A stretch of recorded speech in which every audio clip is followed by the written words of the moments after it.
Let's face it, influencers are kinda annoying, but when it comes to gaming, I would argue that Sims influencers are some of the worst. And that's because they're so damn obvious.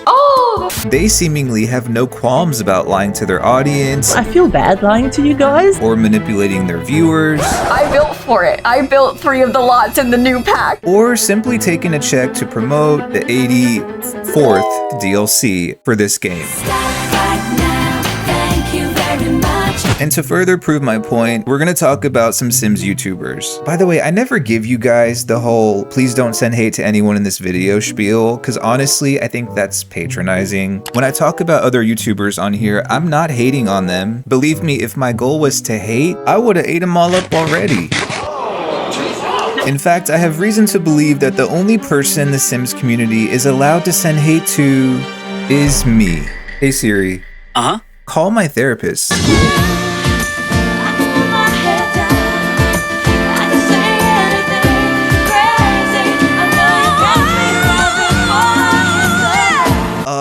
More on that later. Anyway, I've been watching some Sims influencers coverage of the latest Sims 4 DLC, Life and Death, and I have questions. Just see for yourself. Today we are celebrating the release of Life and Death, and The Sims actually sent me to get a makeover.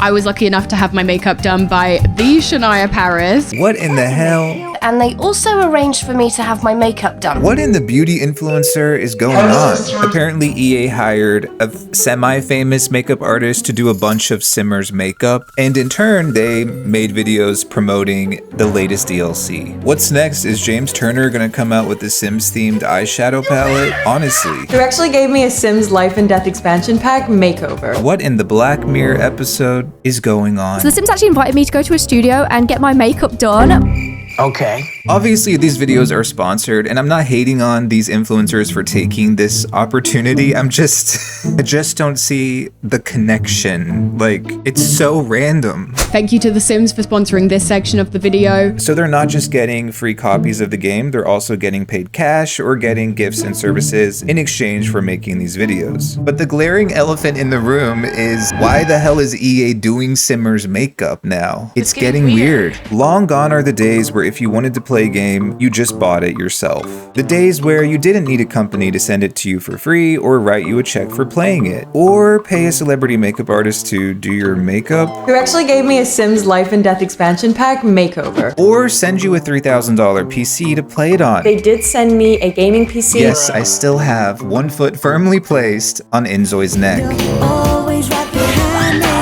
But truthfully, it's not so much about the makeup. My issue with these creators, as well as the entire EA creator network, is that it just blows my mind that they're okay with supporting and promoting and enabling the predatory monetization of this franchise. But don't just take my word for it. This creator over on TikTok makes a really good point.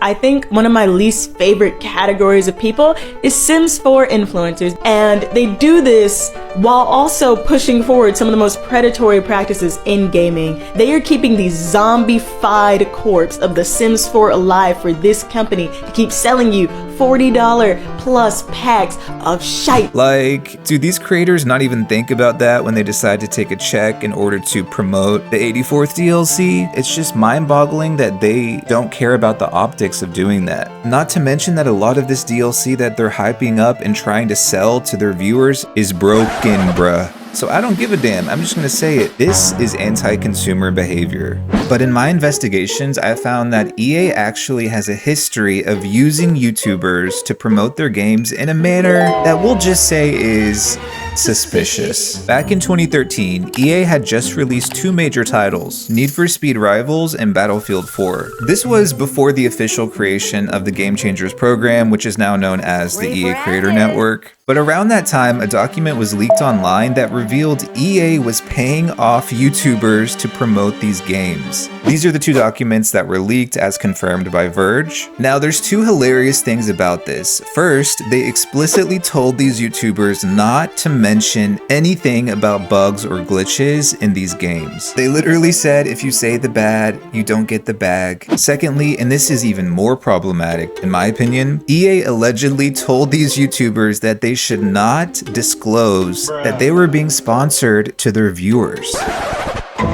Yeah, you heard that right. EA told YouTubers to break the law. Allegedly. This is called a f***ing smoking gun, you liar. If you live in the US, as some of these YouTubers did, the FTC has very strict guidelines about disclosure, as does YouTube. But EA was telling these creators, who again were getting paid cash money, to keep their sponsorships confidential. And when reporters at Verge reached out to EA and pressed them about this leak, the spokesperson just skirted around the question. But I think all this highlights a glaring point. EA will take full advantage of influencers and use them in whatever way they want to sell their products. Illegal behavior aside, this is the nature of influencing, right? But when it comes to influencers in the EA Creator Network specifically, the power dynamic is so extreme that I can't help but feel some of these creators are actually being taken advantage of. In case you missed it, EA quietly released its 83rd and 84th DLC just a few days ago. There was the Slumber Party kit and the Cozy Kitsch kit. What the hell's a kitsch? But these two kits are special because they were created entirely by members of the EA Creator Network.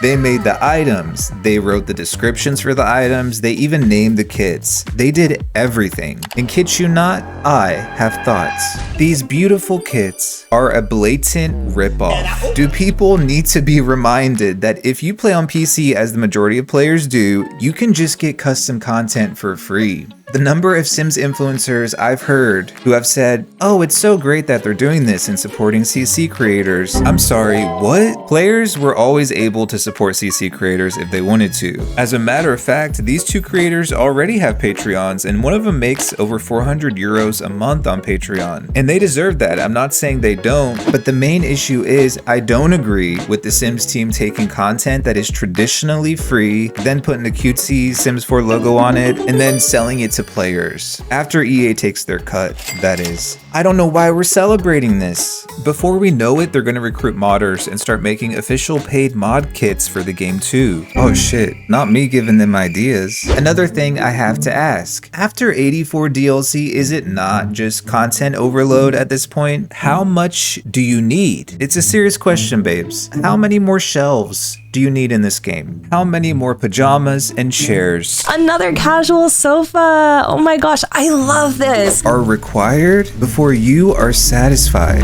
And now, We're gonna move on to something else that at first I wasn't really sure I wanted to even talk about, but it does involve yet another example that further proves a point about EA and the bizarre way they use influencers to market their games. If you opened up The Sims 4 last week, you were probably greeted by Lil Simsy.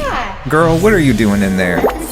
That's right, the most popular Sims YouTuber was right there on the Sims 4 home screen when you loaded up the game. Lil Simsy is in the Creator Network. She's worked on a few expansions for the game, she's referenced in the game, and now she's encouraging you to buy DLC for the game. At least, that's how EA is using her. Here's how Lil Simsy described the situation. You might have seen that they put a quote from me on the main menu of The Sims 4. I didn't agree to that. They did it without my permission. It literally just said Lil Simsy says and then had a link to buy Life and Death. When you hovered over it, it had a quote from me from my review of the pack, but it looked like I was directly telling you to purchase the game. Now look, I usually reserve giving sympathy to people who preferably make less than $40,000 a month. Allegedly, that's Social Blade's calculation, which from my experience tends to be pretty accurate on the higher end. Financial privilege aside, I do sort of feel bad for her in this case because it does sort of seem like EA pulled a fast one on her. I did give them permission to use that quote, but they told me it was going to be used in an email blast, and I was like, that's fine. I don't really care if you put it in an email. I did not know that they were going to specifically single me out and put me on the main menu. As she said, she gave them permission to use her quote praising this DLC, but she didn't know it was going to be used in this way. And she was surprised that they put it right there on the home screen.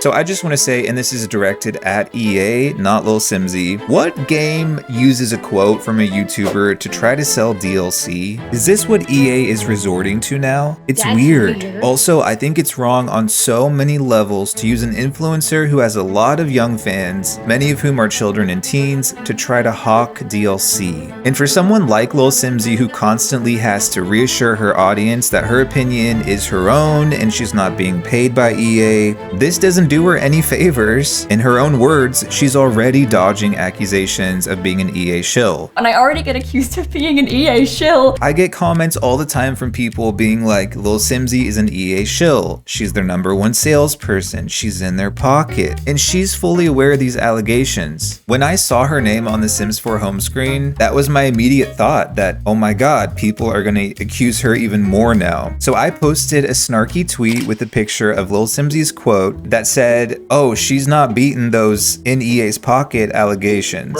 Again, these are allegations Lil Simsy herself is well aware of. And I already get accused of being an EA shill. But the operative word here is allegations. I wasn't personally accusing her of anything, and I don't think I've ever outright called any Sims influencer a shill. I said one of them looked like a shill and quacked like a shill. It looks like a shill, it quacks like a shill. You are doing everything a shill would do. But I didn't say he was a shill. But lo and behold, it turns out many Sims 4 players don't know what the word allegations means.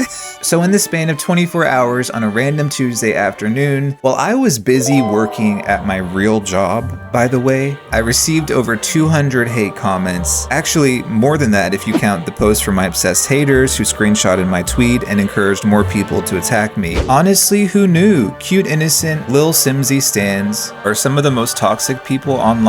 In Lil Simsy's defense, she released this vague statement, which was so vague I didn't even know it was about me until I was talking to Rakowski. Yes, Rakowski, the Sims 3 king. And he was like, yeah, it's 100% about you, which makes sense because of the timing. It was literally like hours after all that happened. But let's go back to what everyone was accusing me of saying that I actually didn't say. Do I personally think Lil Simsy is an EA shill?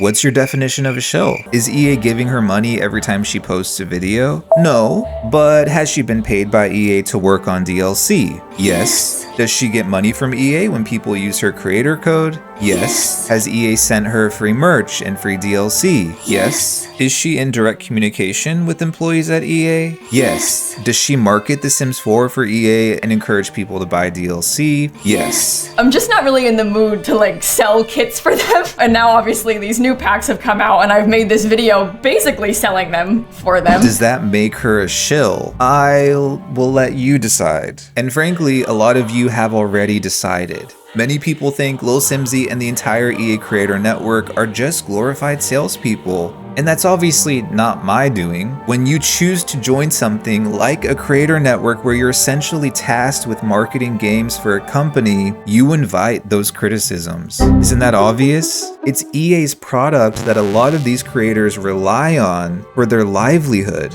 They are literally dependent on each other. I can't say that I envy their position, but I also can't sympathize with them. But throughout all of this, what I found really fascinating is the way people reacted with such shock and such vitriol.